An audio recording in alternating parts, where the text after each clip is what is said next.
Alrighty, so now we are going to work on exercise 2. So for this, we're going to create a new part document.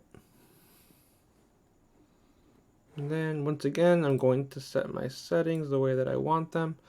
I haven't quite looked into whether there's a way to default these. I really should. I'm sure there is. I don't know why there wouldn't be. But then we're going to call this one part 2. We're going to overwrite the other exercise 2. We call it exercise 2. The reason I'm overwriting this is because I'm re-recording these videos right now. But we will continue from here. Features. Oh, we're going to create sketch. This one we're going to sketch on the front plane. Why? Because that is the angle that the textbook has us in. We're going to create another center rectangle. The fact that I didn't mention earlier too is that if you see all of these options here, they all have little down arrows. Those are for different functionality. So for example, our line tool right here, if you click down, it also has center line, which helps us create center lines, so we can, primarily we use these to revolve around or reflect against if we're going to mirror or create, revolved items. Midpoint line, which hasn't been too helpful for me as of yet, but I'm sure it will be. Oops, my bad. I minimize this. The rectangle tool. There's corner rectangle, center rectangle, 3-point corner rectangle, 3-point center rectangle, and parallelogram. There are also additional ones for everything else. But for now, we're going to stick with our center rectangle. And some of these tools default to these after you use them, but not all of them. Let's create this guy at a random length and width. Let's see. So the length for this guy is going to be 6 inches. And the width for this guy is going to be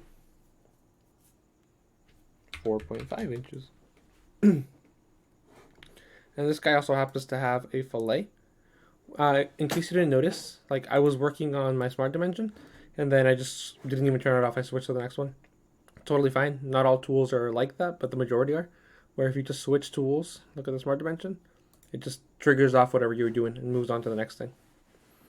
So I'm going to be selecting this guy. We're going to round all of the corners. There's 1, 2. Oops. I don't want line 3. Yeah, in this case, like I messed up, we can go ahead and select line 3 from this list and then press the delete key and it just gets rid of it. We're going to go back here. 3 and 4. Awesome. And then our radius for this guy is going to be 0.5, so half an inch. We go ahead and save it. And then, as you can see, our sketch is fully defined. We should be good to extrude as of this moment. So we're going to go ahead to, accept this. Features, extruded boss. And then we're going to, I'm going to change this angle for visibility. We're going to extrude this by 0.250.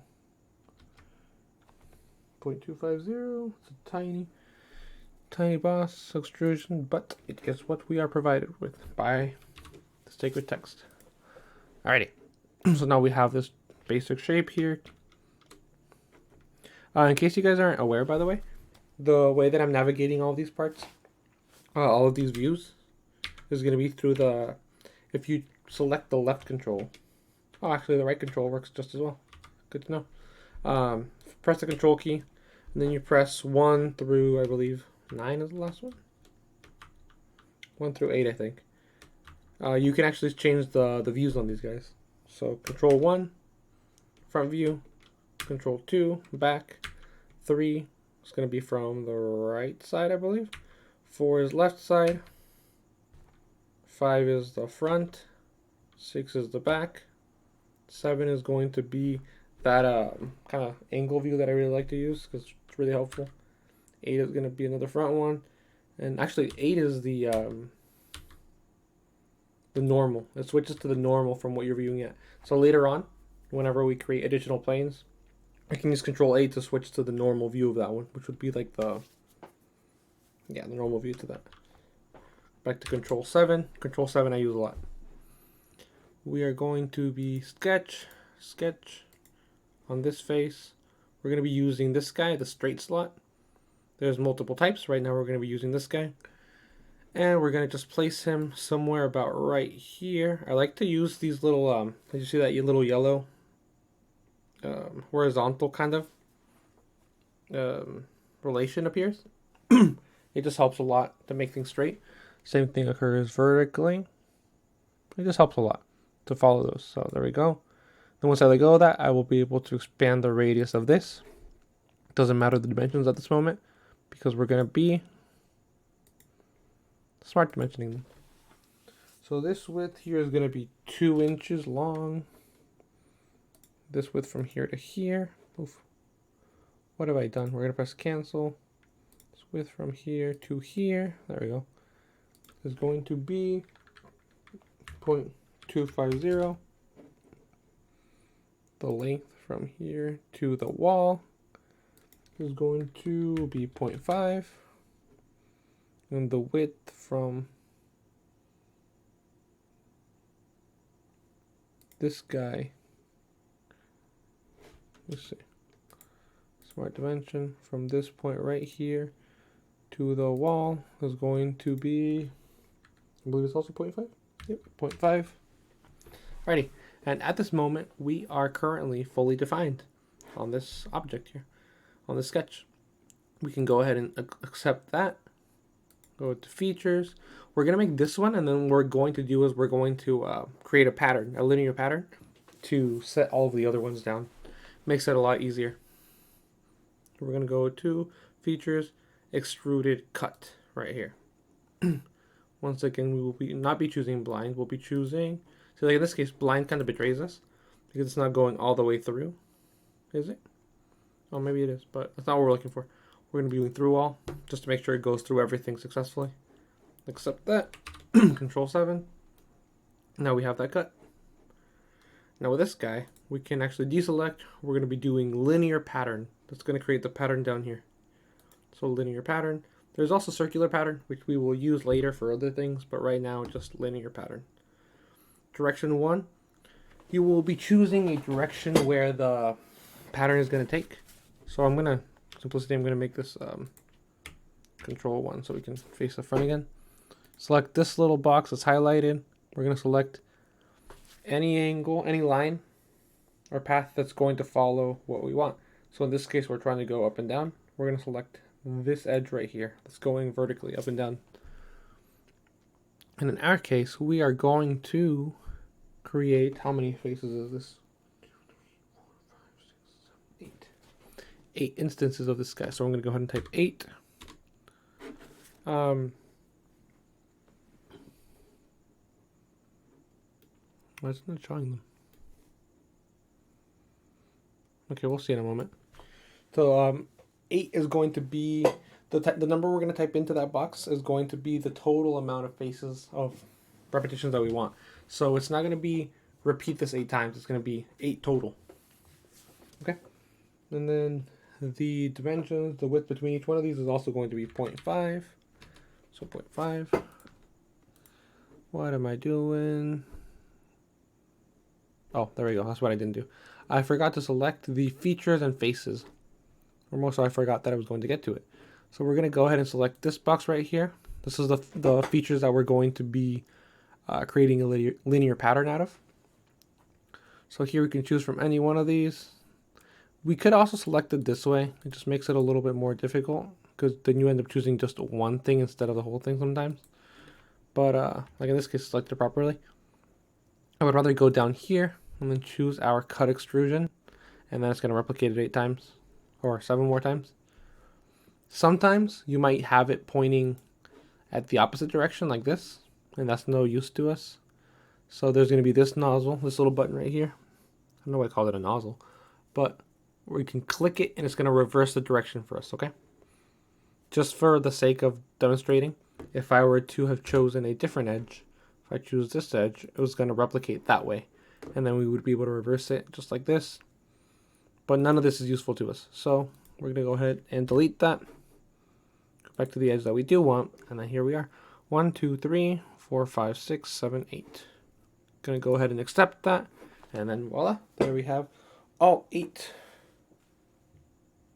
Yep, all 8 of our slots that we wanted. So at this point, what we are missing is going to be the last 3 holes on the right side. For this, we're going to be using another sketch. We're going to be using circle. The reason why we're not using a hole wizard is because we are not, on these ones we don't care so much about the, what do we call it, the thread. That's not what the textbook specified for us. What the textbook specified for us was that the diameter is going to be 0.750. So there's no thread being told to us.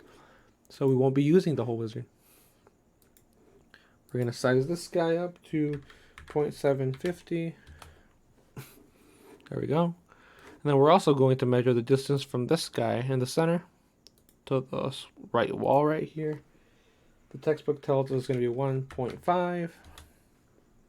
And then from the center once again to this wall. And the textbook tells us that distance is going to be 1 inch. Okay, once again we are fully defined. Can go ahead and accept this. We can once again create an extruded cut. That's going to go through all, accept it, and we have created one of the holes, just the first one. And then we're going to be doing the linear pattern once again. So linear pattern. This time, oh, I think I had it selected, so it's going to know already because I had it selected here. Last time I clicked away, and this time we're going to keep it highlighted. That way it's going to know. Linear pattern, and then the direction for us this time is also going to be this. I'm just going to choose this edge, so it's going down. See, but this time we don't need this many of them, and also they're overlapping.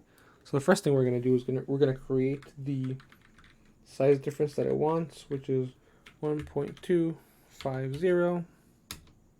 There's the spacing it wants. We have extra ones we don't need, and if I were to complete that, as you will see, it's going to cut this little edge here that we do not want. So what we're actually going to do is we can right click on this guy and then edit feature. We're going to go ahead and change what we just made. We're going to bring this down to 3 because we only need 3 of these guys. And then we can go ahead and accept it. And we are all good to go on this guy as well. So this should be our final object, and it is. So we're going to go ahead and change the material. We're going to right click, edit material. Material for this one was 6061 alloy. There we go. We're going to apply it, close. Look how pretty that one looks. Alright, and then for the mass properties on this one, our volume is going to be 5.267. At least that's what I got on this go around. Let me double check something that concerned me a little bit earlier. Oh yeah, spacing. Okay, we're good. Okay, sometimes I think I'm confusing the tool, but sometimes we're going for evenly spaced. Right now we are not. Okay, awesome. So we're good. We're gonna go ahead and I like to save it in this angle because it looks prettier and it kind of matches the textbook. Go ahead and save this item, and then we are all good to go with this part as well.